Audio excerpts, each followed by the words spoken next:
so happy to see you, Jeanet. Yeah. We go back so long time, it was my third year in online business, and you came and joined my first ever group coaching program. So we have a special connection. We have a special connection. And I think it's also a lesson for everyone listening or everyone starting their online business, because I got to know you through the 100 webinars that you did, like the weekly webinars, like in 2014, 15. Yeah. I don't know. I somehow ended up on your email list, and I just started watching you. And it was like in the beginning, it was all, if we look at it now, it's like, oh yeah, we know.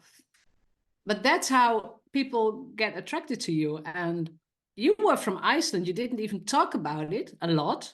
No. And I had an Icelandic horse. So I had 2 Icelandic horses. I sold them now. Like one died and one I sold.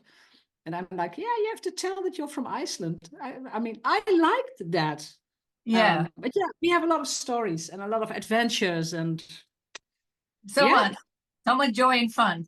But let us bring back to your journey of before you went online, before you did Launch with Passion and all that stuff, you were working more in a traditional role, like a social media expert. Training. Yeah. So in company workshops and speaking on stage. I did a lot of speaking on stage. Yeah. So in the car, going to clients or going to like a congress room, and always following someone else's calendar, because that's what was in my business model back then. Yeah. And that was not the best thing, I think. No. And so when did you get the idea to go online and maybe completely change your business model? Well, the first glimpse that I had was, so I did these in company things, but I also organized my own LinkedIn workshops. And now I'm talking 2007, 2008. And with one LinkedIn workshop, not online, but on location, because it was still traditional. But I could make more money with like a LinkedIn workshop than I could with my interim hours that I did. Like, oh, so there's some magic in groups. That was my first insight. And then we had this whole online journey. I started to follow Natalie Sisson, you know her as well. I started to follow more women like Marty Folio, Amy Porterfield, and then I found you. And I'm like, yeah, so it is possible to have an online business. Yeah. But I mean, to be honest, it took me years to figure out, how can I help my people? How can I help groups without not having enough time for myself, like for business growth or whatever. Yeah, because like unfortunately Kickstart didn't exist back then. No, a lot didn't exist back then. Yes, exactly. So you were kind of paving the way in a way, like as me as well. We were paving the way for others that came after us. Absolutely. Yeah, absolutely. It's like using the first available software like Wishlist, and we had Optimized Press. I think you had it as well. And yeah, it was figuring out everything. There were no funnels. There was no software that could help you with things. But I like that. I like new stuff and shiny objects. Yeah. And then I don't know if it was in Iceland or of any of the other trips we did together, you came up with the freedom. So how did you go from, okay, I want an online business, and then the freedom concept, the freedom entrepreneur concept? Like the main focus of my target audience is that they are too busy. Like they have a family, they have kids, they want to have an online business, but they don't necessarily aim for the 7-figure business. They just want a very nice life. Yeah. And I focus more on, okay, you need enough money, absolutely. So I'm all about like raising your prices, etc. You need a good business model. But then again, how can we create more time for you? Because if you have kids or you have to take care of your parents or whatever, that's where the magic is in those years. I mean, after the kids leave the house, you have more time. Yeah. But in the beginning, you need time to just live the life you want to live with enough money to take them on a trip or to do things that you like. Yeah, so I focus more on the freedom, and it's not like digital nomad freedom or whatever. No, it's like daily life freedom. Yeah. I started also with lifestyle business. I actually have the trademark still today. And even though I don't use it all the time in my business, I don't use it as a message to attract. I make sure that I keep the trademark. So whenever I need to renew it, there's a landing page somewhere with lifestyle on it that my lawyer can use. Yeah, because you should design your life first, and then your business should support your life. Yeah.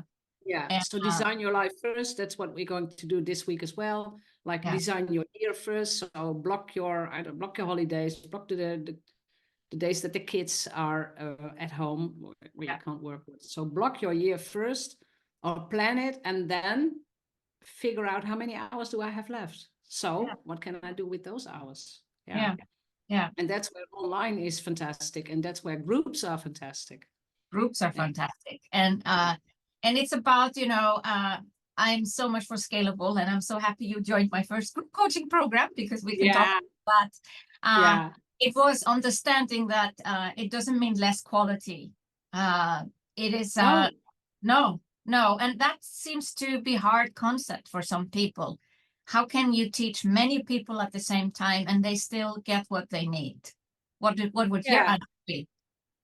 Yeah, and that's something that I'm sweating here. I had coffee. Sorry, it's the age. That's what I like. I did a lot of programs, and I joined a lot of mastermind groups.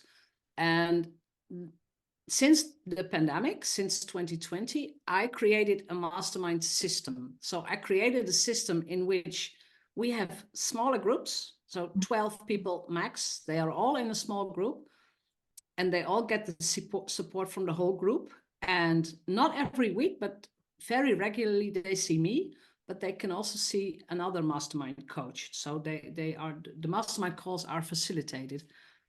And I'm not a big fan anymore of like this approach of you have to raise your prices and attract more people. And I understand it, but I know that people want intimate relationships, and they want this feeling of, oh, they know my name and they know who I am and what I stand for. So I decided to go back to this more intimate situation, and I'm very picky with my client nowadays. Like, don't come to me. Yeah, well, you're also picky. If I meet one of my clients like in the city or whatever, and I want to be able to have a cup of coffee together and enjoy it. Like, oh, this is great. Let's meet up together. This is the definition of an ideal client. Because people are like, yeah, but who is an ideal client? Well, it is a person that you can imagine that you have dinner with them, and you're not going to be bored or annoyed, frustrated. Yeah. Exactly.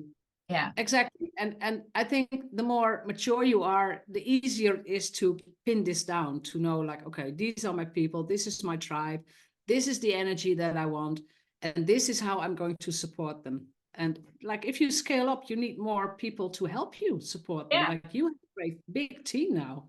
Yeah, that's the thing. So when you scale up, when you have scalable programs, I think my biggest groups were 18 people when I was still alone. And that worked, but I realized if I want to make them bigger, I need some more support. And so when I wanted to have bigger group coaching programs, I hired coaches to help me. And in SOMBA Kickstart, we have mentors. We have student mentors. Yeah, exactly. And the more people we have, the more student mentors we hire. And we have more, what do you call, supply than demand. We have more people wanting to help out than we can hire. I know, yeah. A lot my mastermind facilitators, they also come from my own mastermind groups. Like, I want to learn this as well. Oh, you can. It's beautiful. It's a skill. It's a skill. So and one of the things that I decided. Oh, sorry. You went through also going international and back to Dutch. A lot of people are asking about the language. Can you explain, like, what's your experience, or what would you recommend? Someone is debating.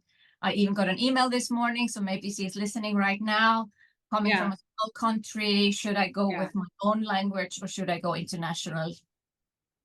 I think it's a very, very important question for yourself.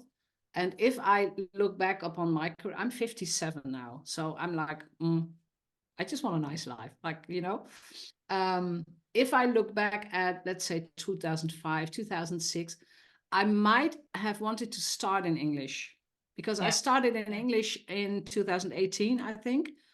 That was the point that I already published 6 books. I already had my podcast. I already had all my blogs, all my material was in Dutch. Yeah. Then I started in English and I realized, oh my God, I have to start all over again. It's like you're zero in the international market, like you're a nobody. Yeah. And in the Netherlands, I already established my position and people knew me and they saw me on stage or whatever. I don't feel like starting over. So for me, it became a lot of work, like, and not the best energy for me. Not the work that I wanted to do, but I had to because I didn't have any content. Yeah, but you tried it and you got your answer, so you have no regrets. That's it. That's it. I'm 100% sure that I want to work in Dutch. Yeah. Every now and then I have individual clients. Like sometimes I have a one-on-one client in English, but very short. But I want to work in Dutch. My content is in Dutch. My mastermind groups are in Dutch. And it's easy for me. So yeah. And now I have Dutch-speaking entrepreneurs from all over the world in my groups. So they bring in this international vibes, but they speak Dutch. Yeah. Yeah. Yeah. Yeah. So it's so not for that I'm someone saying, thinking about it right now, what would you say? if you're in the beginning of your career and you're comfortable with the international like the language, but also the international competition because it's fiercer and you have to do more, start in English. But I think the thing that people don't realize is that in their own language, depending a little bit on the country, of course, but in your own language, you can also create a very good business, have a lot of money, as long as you know exactly what you offer and people think you are the best solution for them. Yeah. And maybe Iceland is an exception, I know. There's not a lot of Icelandic people. No, we have Icelandic clients that have very good business in Iceland. I know. Yeah, I know. Yeah. I think I know some of them as well. Yeah. And when I get a question like, oh, I come from a country and we're only 2 million, I'm like, Iceland, 380,000. Yeah. So it's you just have to realize both is possible.